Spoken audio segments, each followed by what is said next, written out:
နှင်းစီနဲ့သမီးလေးတခါကတာယာလှပတဲ့ဗတ်မှန်အိမ်မက်ဆိုတဲ့တောအုပ်ကြီးထဲမှာနှင်းစီလို့နာမည်ရတဲ့နတ်သမီးလေးတစ်ပါးရှိတဲ့သူမမှာတခြားနတ်သမီးတွေနဲ့မတူဘဲတောက်ပါတဲ့အတောင်ပံတစ်စုံလေးရှိတဲ့ကွယ်အဲ့ဒီတောင်ပံတွေဟာလှပရုံနဲ့မကပဲအနေရကြုံလာရင်အကာအကွယ်ပေးနိုင်တဲ့မော်ဆန်းအားတွေလည်းရှိတယ်လို့လူပြောများတဲ့ဒါကြောင့်လဲနှင်းစီဟာသူမရဲ့တောင်ပံတွေကိုအရန်တန်မိုးထားပြီးဘယ်ရာနဲ့မှအထီးခိုက်မခံပဲအမြဲတမ်းဂယူဆိုင်လေးရှိတာပေါ့ကွယ်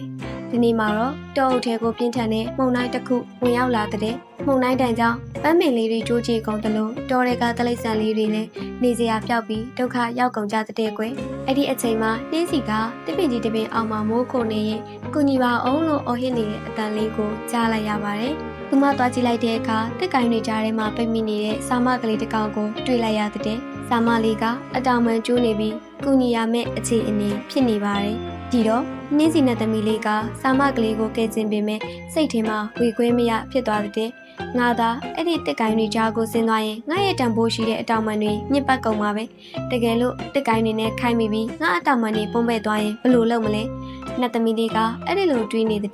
ဒါပေမဲ့စာမလေးရဲ့မျက်ဝန်းထဲကကြောင်းလန့်တကြားအကူကြီးတောင်းနေတဲ့အရေးရောင်ကိုမြင်လိုက်ရတဲ့အခါမှာတော့နှင်းစီကသူမရဲ့အလားပါတတ်အသက်တစ်ချောင်းကိုကဲတင်မှုဆုံးဖြတ်လိုက်တဲ့ကွယ်သူမကတစ်ကိုင်းတွေကိုဖယ်ထုတ်ပြီးစာမကလေးကိုကဲတင်လိုက်တဲ့ဒါပေမဲ့သူမတွေးထားသလိုရှင်ဝက်တွေကသူမရဲ့အတောင်ပံကိုအနှဲငယ်များတော့စွန့်ပစ်ခြင်းမရှိဘူးတဲ့ကွယ်မုန်တိုင်းအပြီးမှာတော့စာမလေးဟာအသက်ဘေးကလွတ်မြောက်သွားခဲ့တာပေါ့ကွယ်အဲ့ဒီအချိန်မှာပဲထူးဆန်းတဲ့အလင်းနဲ့တကူကျဆင်လာတဲ့မော်ဆန်သောအလားတရားနဲ့အတူတကူအစွမ်းနေရှိတဲ့မော်နင်တန်တကူဟာနှင်းစီနဲ့သမီးလေးရဲ့အရှိမပေါ်လာတဲ့ကွယ်ဒီတော့နှင်းစီနဲ့သမီးလေးကသူမရဲ့ဆုံးလွန်မှုနဲ့ကျင်နာမှုကြောင့်ရရှိလာတဲ့ရလဒ်ဆိုတာကိုသူမသဘောပေါက်သွားတာပေါ့ကွယ်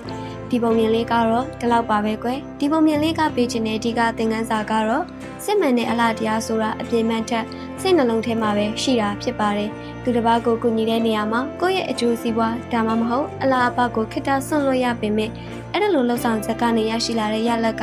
ပိုပြီးမြင့်မြတ်တဲ့ပျော်ရွှင်မှုကိုပေးစွမ်းနိုင်ပါတယ်သူတစ်ပါးပေါ်ထားရှိတဲ့ကျင်နာမှုကတင့်ကိုတောက်ပဆုံးဖြစ်အောင်ပြန်လုပ်ပေးနိုင်တဲ့အရာပဲဖြစ်တယ်ဆိုတာကိုကလေးတို့လည်းမမေ့ရဘူးเนาะနောက်ကိုလည်းပုံမြင်တဲ့ကလေးတွေကိုတင်ဆက်ပေးအောင်မှဖြစ်တဲ့အတွက်မမတို့ရဲ့ channel ကို subscribe လေးနှိပ်ထားပေးဖို့မမေ့ပါနဲ့เนาะအခုလိုကြည့်ရှုအားပေးခဲ့ကြတဲ့ပရိသတ်တယောက်စီတိုင်းကိုလည်းကျေးဇူးထူးပဲတင်ရှိပါတယ်ရှင်